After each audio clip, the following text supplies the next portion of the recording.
Para mí es un privilegio de nuevo estar con ustedes en la exposición de la palabra de Dios. Y hoy nos toca la última parte del capítulo 7 de la epístola de los Romanos. La verdad es que es una epístola, como creo que hemos visto, realmente fundamental para el entendimiento de la fe cristiana. Y también lo estoy notando de parte de ustedes que de vez en cuando me escriben y me estoy dando cuenta, como para más que uno, la exposición sistemática de esta porción de la Escritura realmente les hace mucho bien en su vida espiritual. Bueno, esto es algo que para mí personalmente es una gran satisfacción. Hoy llegamos a Romanos capítulo 7 y los versículos 13 al 25. Romanos 7, 13 al 25. Y el título para este mensaje es La lucha. En mi archivo tengo un artículo bastante interesante de un periodista llamado John Gray del 21 de octubre del año 2014, donde él escribe sobre la realidad del mal en este mundo. Y es bastante interesante que este periodista, que titula su artículo traducido al castellano, La verdad sobre el mal, que es curioso que en este mundo siempre parece que los dictadores y los personajes malos que aparecen se están superando mutuamente. Bueno, él escribe en aquellos tiempos de la guerra de Irak y dice, bueno, después de Saddam Hussein, pues vino un movimiento aún peor, si cabe, que el de Saddam Hussein, para luego ser reemplazado por otros que tampoco son mejores. Bueno, sin ir más lejos, podemos ver lo que está pasando en este viejo continente, esta guerra que tenemos ante nuestra puerta, y nos preguntamos realmente el mal y esa lucha del mal, realmente hay una forma de ganarlo. Si esto nos preguntamos en el contexto secular, también hay que apuntar y anotar que esta pregunta de la realidad del mal también es una pregunta que el cristiano, que el creyente mismo se hace de vez en cuando. La Biblia nos dice en el libro de Génesis capítulo 6, versículo 5, que el ser humano está buscando el mal continuamente. Y así está el mundo y así nos va. Y si esto lo miramos analizando nuestras propias vidas, nosotros que somos creyentes, que hemos conocido a Jesucristo, nos preguntamos, ¿realmente el mal que queda en nuestra vida, cómo lo tratamos?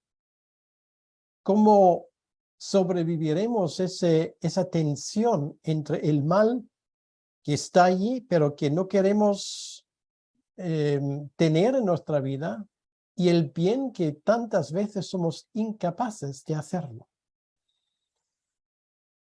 Incluso, obviamente, para el creyente, este problema no ha terminado todavía. Es verdad que ahora nuestro espíritu ha nacido de nuevo, pero esto crea ahora un conflicto dentro de nosotros que Pablo escribe en estos versículos. Y estoy seguro que tú y yo, ambos, y todo el mundo que nos está escuchando en este momento, puede simpatizar con todo esto. Te sonará familiar. Porque negar esa lucha, que es una realidad de nuestras vidas, simplemente nos convierte en hipócritas. Forma parte de la realidad también de un creyente.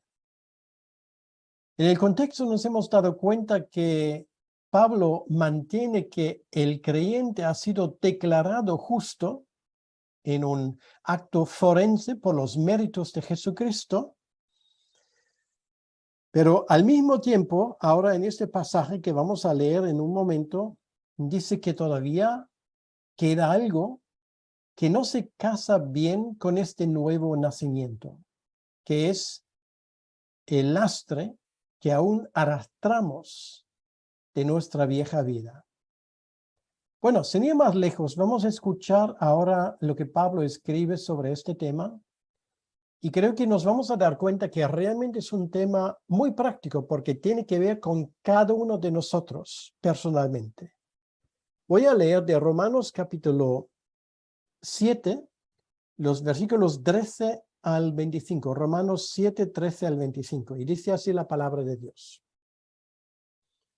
Luego, lo que es bueno vino a ser muerte para mí, en ninguna manera, sino que el pecado, para mostrarse pecado, produjo en mí la muerte por medio de lo que es bueno, a fin de que por el mandamiento el pecado llegase a ser sobremanera pecaminoso. Porque sabemos que la ley es espiritual, mas yo soy carnal, vendido al pecado. Porque lo que hago no lo entiendo, pues no hago lo que quiero, sino lo que aborrezco. Eso hago. Y si lo que no quiero, esto hago, apruebo que la ley es buena. De manera que ya no soy yo quien hace aquello, sino el pecado que mora en mí. Yo sé que en mí, esto es en mi carne, pero no mora el bien, porque el querer el bien está en mí, pero no el hacerlo. Porque no hago el bien que quiero, sino el mal que no quiero, eso hago. Y si hago lo que no quiero, ya no lo hago yo, sino el pecado que mora en mí. Así que queriendo yo hacer el bien, hallo esta ley. El mal está en mí. Porque según el hombre interior, me deleito en la ley de Dios. Pero veo otra ley en mis miembros, que se rebela contra la ley de mi mente y que me lleva cautivo a la ley del pecado que está en mis miembros. Miserable de mí, ¿quién me librará de este cuerpo de muerte? Gracias doy a Dios por Jesucristo, Señor nuestro. Así que yo mismo con la mente sirvo a la ley de Dios, mas con la carne a la ley del pecado. Hasta aquí la lectura de la palabra de Dios. Vamos a hablar con Dios un momento. Señor, te damos las gracias por esas palabras que nos recuerdan de un problema que forma parte de nuestra vida, de nuestra experiencia todos los días. Queremos hacer el bien, pero por A o por B somos incapaces de hacerlo. Señor, somos conscientes de esa tensión, somos conscientes de nuestra incapacidad y solamente podemos pedirte una y otra vez perdón por nuestros fracasos, por este pecado nuestro.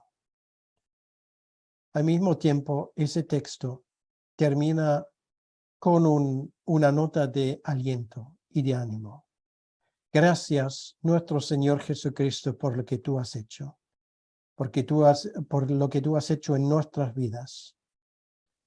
Y te pedimos, Señor, que esta lucha entre el bien y el mal que también notamos dentro de nosotros nos haga humildes y no hipócritas.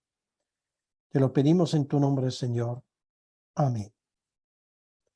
Bueno, este texto que tenemos allí no se lee fácilmente y para que sea un poco más accesible, yo lo he agrupado un poco y he puesto el título 5 realidades sobre mi estado. Esto lo vamos a hablar ahora en la primera parte. Quiere decir que Pablo aquí nos habla de 5 cosas que de una o de otra manera caracterizan a nuestro estado como creyentes. El domingo pasado hablamos sobre lo que pasó en la vida de Pablo.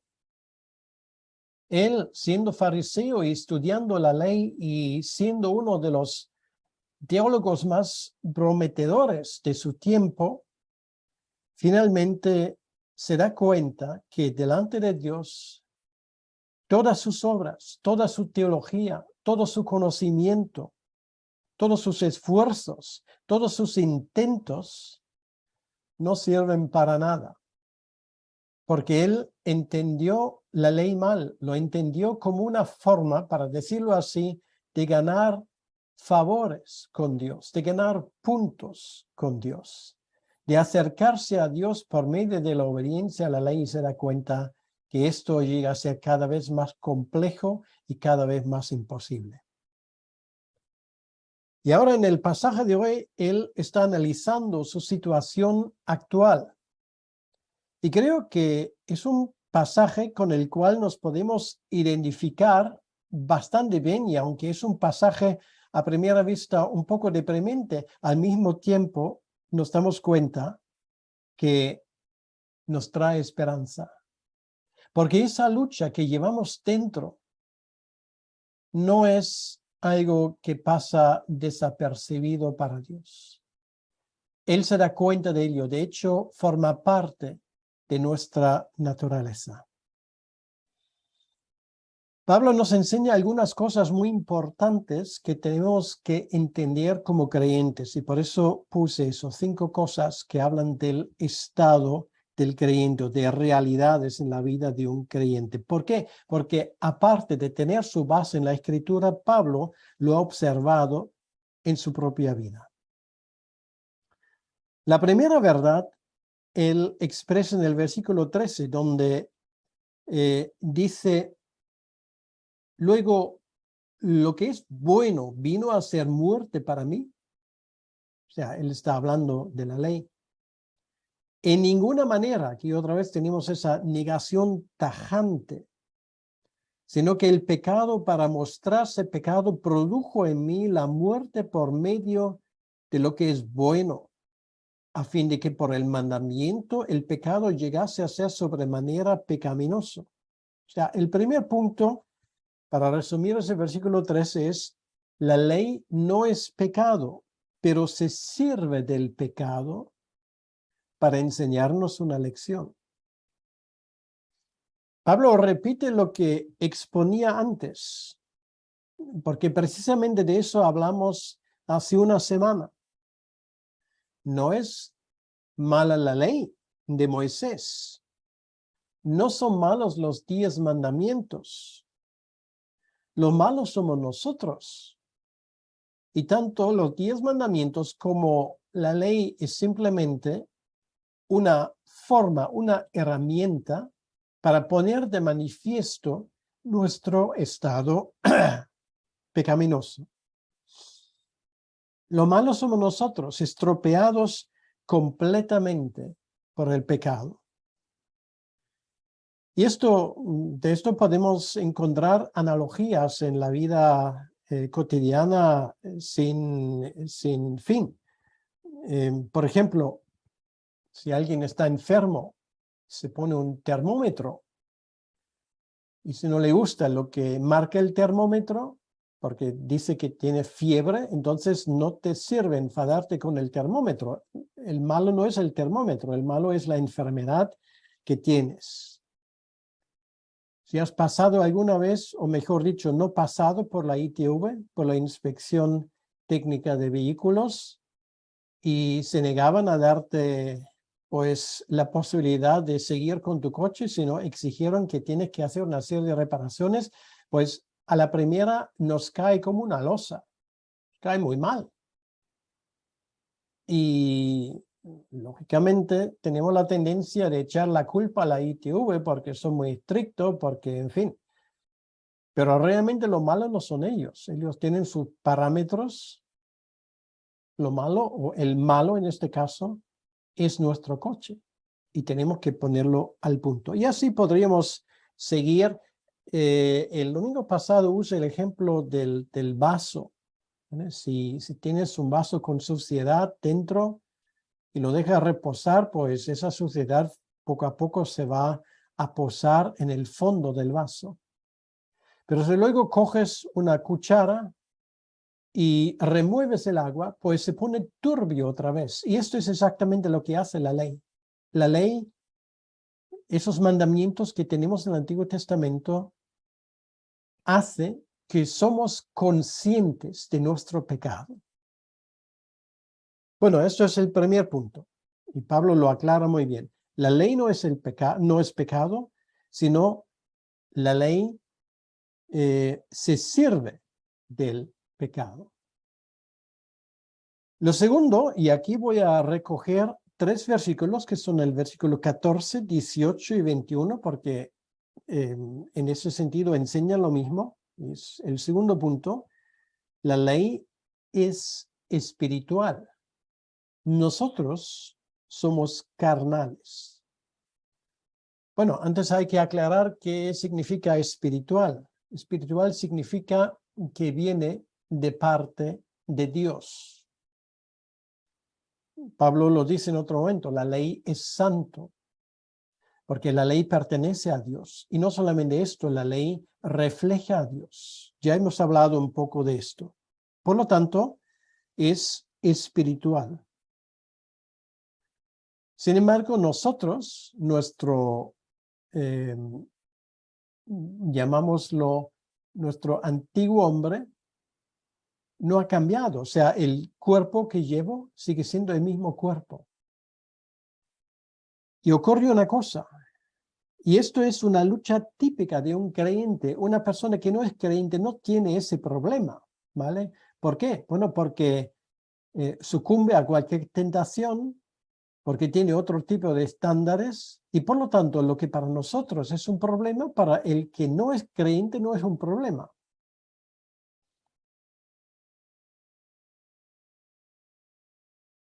Sin embargo, el creyente, una vez que nace de nuevo, ya no hace lo que le da la gana. Y no se avergüenza, y ahora se avergüenza de las cosas que van en contra de la voluntad de Dios. Para decirlo así, habiendo nacido de nuevo, somos más sensibles para lo que es el pecado. No somos inmunes contra el pecado, pero más sensibles. Y por lo tanto nos damos cuenta de cosas de las cuales antes no nos dábamos cuenta. ¿Vale? Esa lucha que se ha dicho entre carne y espíritu que Pablo escribe aquí es una lucha exclusiva de los creyentes. Esto una persona que no es creyente no lo percibe. El creyente sí. ¿Por qué? Porque ha pasado algo. El creyente ha nacido de nuevo. Quiere decir que interiormente ha sido renovado. Su espíritu ha sido renovado, pero su cuerpo no. En cuanto a nuestro cuerpo, somos igual de arrugados o canosos que antes. Tenemos las mismas tendencias de entrada que antes, que luego podemos cambiar esto. Eso sí, pero eso es una lucha. Esto no cambia automáticamente. Pero esto no es lo peor. Tampoco nuestro carácter se ha cambiado completamente. Sí, estamos mejorando. Y obviamente esto forma parte del fruto en la vida de un creyente, el fruto del Espíritu Santo, pero aún de vez en cuando perdemos los estribos. De vez en cuando realmente nos comportamos de una forma que para un creyente es indigno. Y notamos esa lucha. Notamos cuando hemos metido la pata con más facilidad, deberíamos, que una persona que no es creyente. Y esto es bueno y es normal, porque esto demuestra que el Espíritu Santo está obrando dentro de nosotros. Es la lucha entre el hombre viejo y el hombre nuevo. Y el creyente aquí nota una tensión. Hemos nacido de nuevo y nuestra naturaleza espiritual ha sido renovada, pero el cuerpo es el mismo. Y es fácil comprobarlo. Vamos a escuchar otra vez estos versículos que demuestran esa verdad. Versículo 14. Porque sabemos que la ley es espiritual, mas yo soy carnal, vendido al pecado. O el versículo 18. Y yo sé que en mí, esto es en mi carne, no mora el bien. Porque el querer el bien está en mí, pero no el hacerlo. Y luego el versículo 21. Así que queriendo yo hacer el bien, hallo esta ley, que el mal está en mí. Y esto es el segundo punto. La ley es espiritual, pero nosotros somos carnales.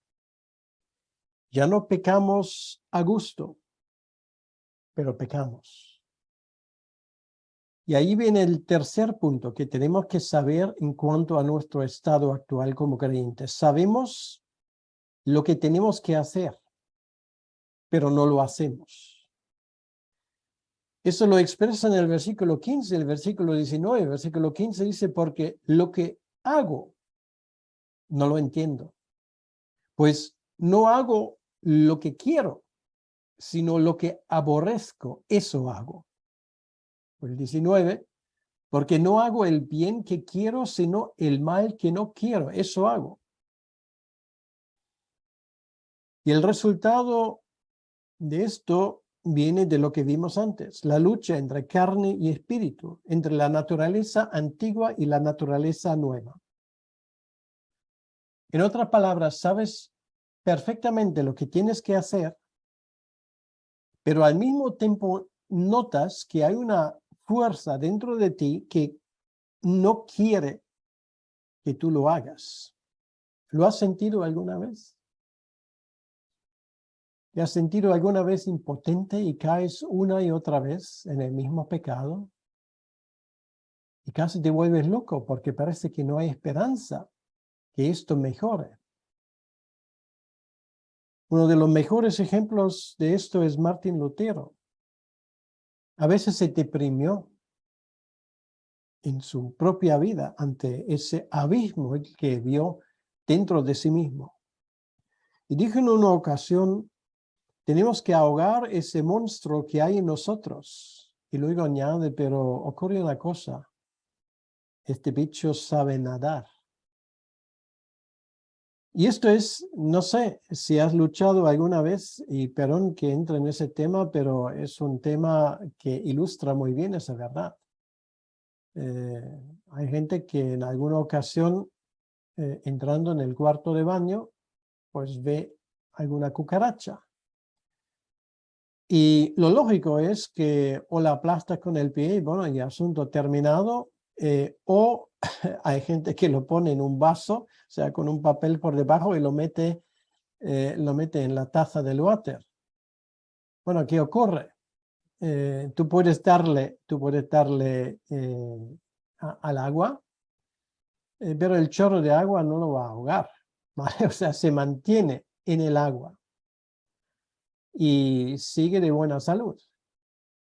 Si la próxima vez te pasa esto, piensa que esto es una ilustración perfecta para el hombre viejo, para este principio que hay dentro de nosotros que actúa en contra de Dios, en contra de lo que es espiritual. En las iglesias donde yo he estado pastoreando, casi siempre había más tarde o temprano gente que salió muy frustrada de nuestra iglesia porque pensaron que en esta iglesia no llegamos a sus ideales de santidad, que éramos demasiado carnales. Y espero que hayan encontrado un sitio mejor, porque es precisamente, y en muchos casos, aquellos que se sienten muy espirituales, que han olvidado por completo lo que son las reglas más elementales del buen comportamiento humano.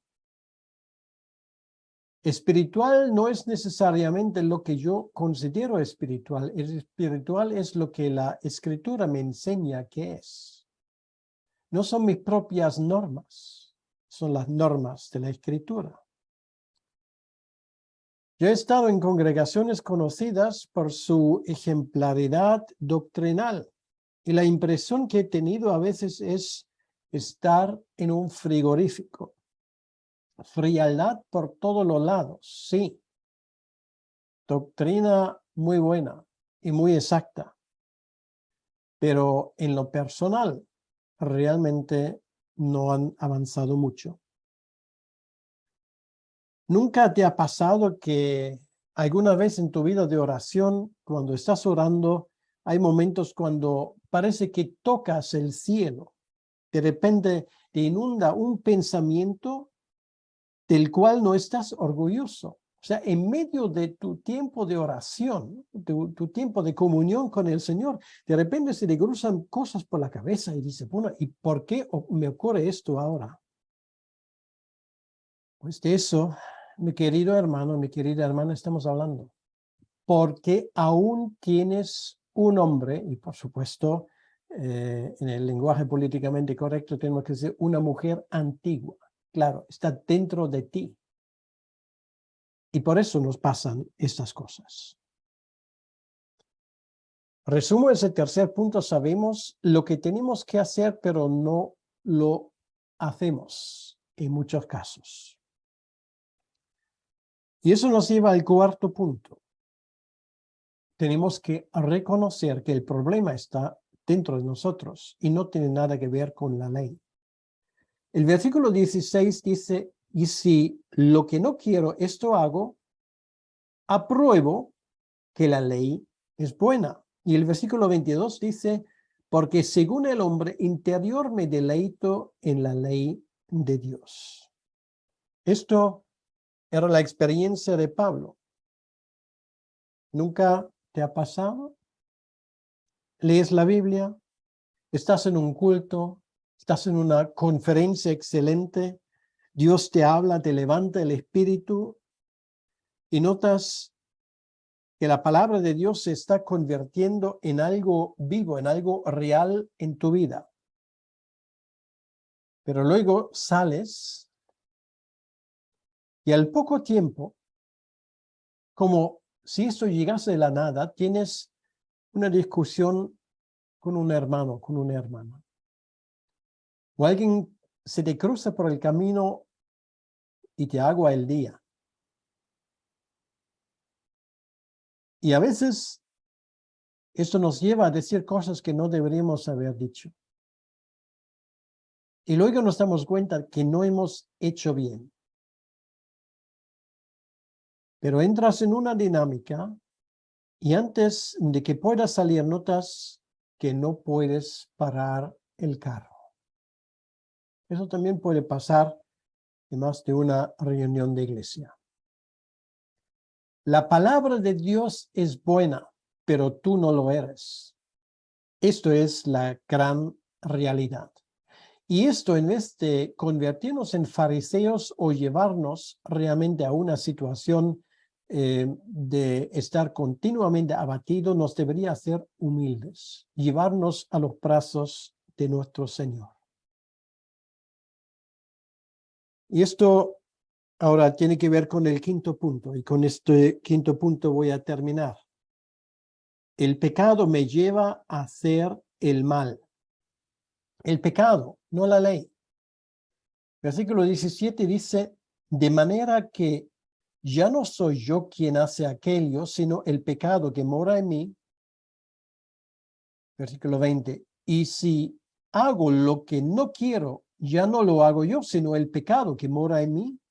Versículo 23, pero veo otra ley en mis miembros que se revela contra la ley de mi mente y que me lleva cautivo a la ley del pecado que está en mis miembros. Notas que hay una fuerza dentro de ti que no hace lo que Dios quiere. Sabes lo que debes de hacer, lo quieres hacer, pero no puedes hacerlo. Se me ocurren dos ejemplos. El primero, Pedro. Por supuesto, Pedro se daba cuenta que había metido la pata hasta el fondo. cuando él negaba a nuestro Señor. Él no quería negarle a nuestro Señor. Sabía que hacía mal y sin embargo lo hace 3 veces. O Jonás, ¿tú crees que Jonás no se daba cuenta que estaba desobedeciendo a Dios? Bueno, podría espiritualizarlo, justificarlo, todo lo que tú quieras, pero en el fondo de su corazón estoy absolutamente seguro que el hombre sabía que estaba haciendo mal, huyendo y desobedeciendo a Dios. Estamos algo que hay dentro de nosotros y esto, lo que hay dentro de nosotros y que nos lleva a desobedecer a Dios, a veces sabiendo de lo que estamos haciendo no está bien, no son demonios, como algunos piensan. Es una de las grandes equivocaciones de algunos evangélicos de nuestro tiempo. Ese problema del mal no se resuelve con un exorcismo, porque esto nos lleva a una, yo lo llamaría despersonalización del pecado. O sea, el responsable no soy yo, el responsable es el demonio que llevo yo dentro. Si este demonio fuera, saldría de mí, entonces no habría más problemas. Quiere decir, en otras palabras, la culpa tienen los demonios. Y esto es algo que en el mundo evangélico es un mal endémico, realmente.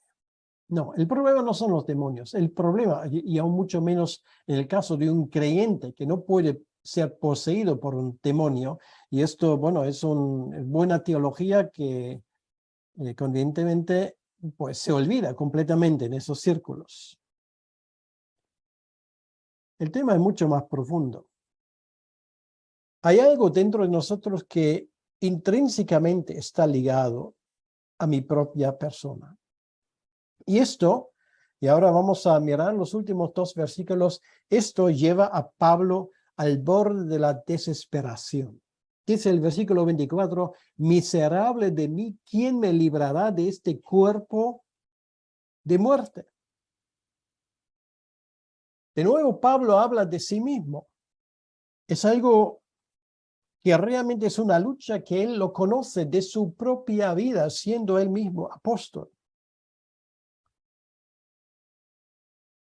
¿Cómo vamos a vencer las tentaciones? ¿Cómo vamos a vencer esa fuerza que aún está muy activa dentro de nosotros y que no quiere buscar las cosas de Dios? Algunos lo han intentado resolver con el ascetismo, privándose de cosas, ayunando, hacer todo tipo de ejercicios espirituales. Pero más tarde o temprano se dan cuenta que no sirve para nada.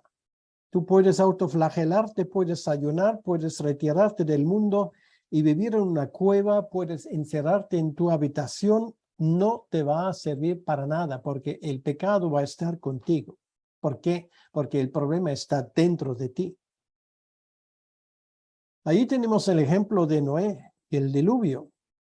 Noé sobrevive el diluvio, con él otras 7 personas más y con ellos sobrevive el pecado porque lo llevan dentro. El diluvio no es capaz, no ha sido capaz de ahogar, de aniquilar el pecado porque lo llevamos dentro. Y esto nos puede llevar a la desesperación. Y es una experiencia bien conocida también para el creyente. ¿Has vertido alguna vez lágrimas por tu manifestada incapacidad de hacer las cosas que deberías hacer y no las haces? Yo conozco esa experiencia. Son momentos realmente de desesperación. ¿Y por qué me tenía que pasar esto? ¿Y por qué las cosas han salido torcidas de esa manera? El culpable normalmente no son los demás, el culpable soy yo. Sí, podemos echar la culpa sobre los demás, pero realmente el problema está dentro de cada uno. Y llegas al punto de gritar desesperadamente, Jesús, ayúdame. Presta atención, lo que dice el texto aquí. Pablo habla aquí del futuro. ¿Quién me librará de este cuerpo de muerte?